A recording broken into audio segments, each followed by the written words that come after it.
नमस्कार, स्वागत है आपका भीम न्यूज़ इंडिया में। आप देख रहे हैं भीम न्यूज़ इंडिया। मैं हूं आपका दोस्त विनय कुमार सिंघल। भरतपुर में अखिल भारत अनुसूचित जाति परिषद का प्रतिभा सम्मान समारोह हुआ आयोजित, जिसमें प्रतिभाओं का किया सम्मान।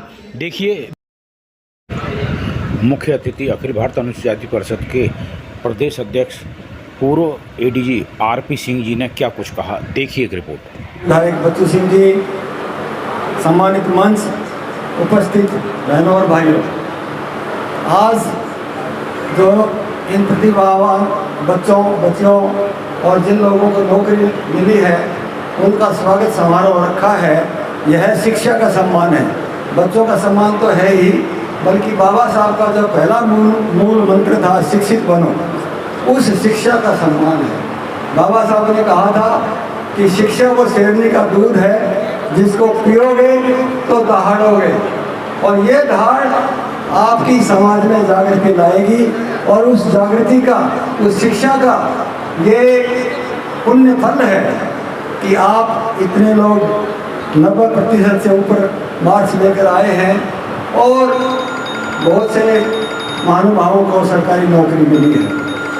हम कहीं पर भी जाते हैं, कई बार कहते हैं कि फला आज़ादी से पहले हमारा शोषण हुआ, समाजों ने हमें बांट दिया, मनुवादियों ने मिलकर हमारा जमकर शोषण किया।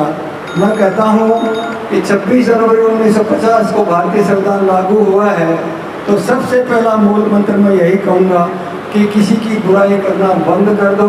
अब बिना बात में, बिना किसी वजह से दुश्मन पैदा कर रहे हैं, क्योंकि आज़ादी से पहले जो भी हमारा शोषण हुआ, हमारे ऊपर अत्याचार हुआ, उसका बदला हम बिल्कुल भी नहीं ले सकते हैं, बल्कि उसका बदला हम शिक्षा प्राप्त करके उच्च पदों पर जाकर और नेतागिरी में, राजनीति में, विज्ञान में या अन्य क्षेत्रों में जाकर हम उसका मुकाबला कर सकते हैं। अंग्रेज़ों ने क्या किया, क्या नहीं किया, इसके ऊपर भी हमें नहीं जाना चाहिए, बल्कि ये कहूँगा मैं तो कि अंग्रेज़ भारत में आए तो उन्होंने यहाँ पर जो अत्याचार हो रहे थे, दकियानूसी कानून बने हुए थे, उनका विरोध किया और उनमें बदलाव किया और हमें भी शिक्षा लेने का मौका प्रदान किया।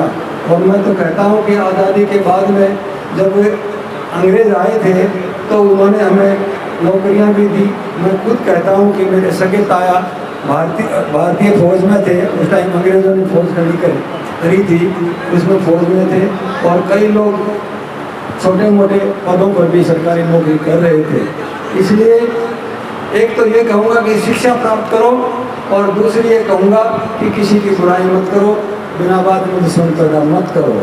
और तीसरी बात यह है कि संगठन बहुत सारे बना रखे हैं, कई लोग कहते हैं कि आप उसमें फूट डाल रखी है।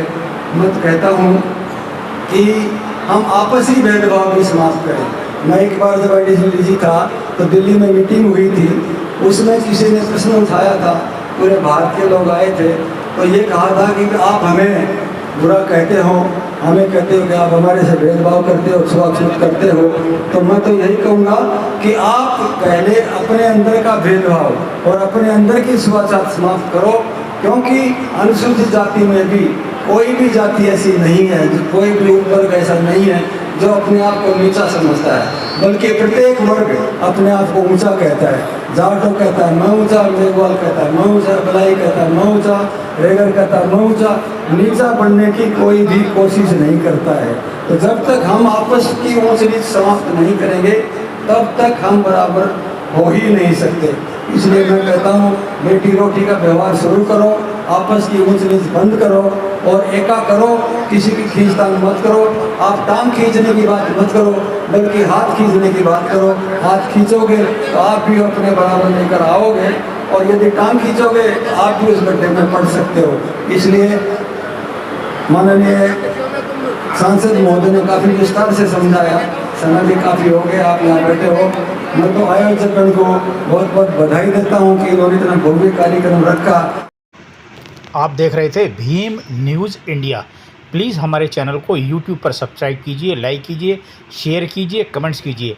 आने वाले नोटिफिकेशन के लिए बेल आइकन का बटन दबाना ना भूलें। भीम न्यूज़ इंडिया को फेसबुक, ट्विटर और टेलीग्राम पर भी फॉलो कर सकते हैं। बने रहिए हमारे साथ। आपका बहुत बहुत धन्यवाद।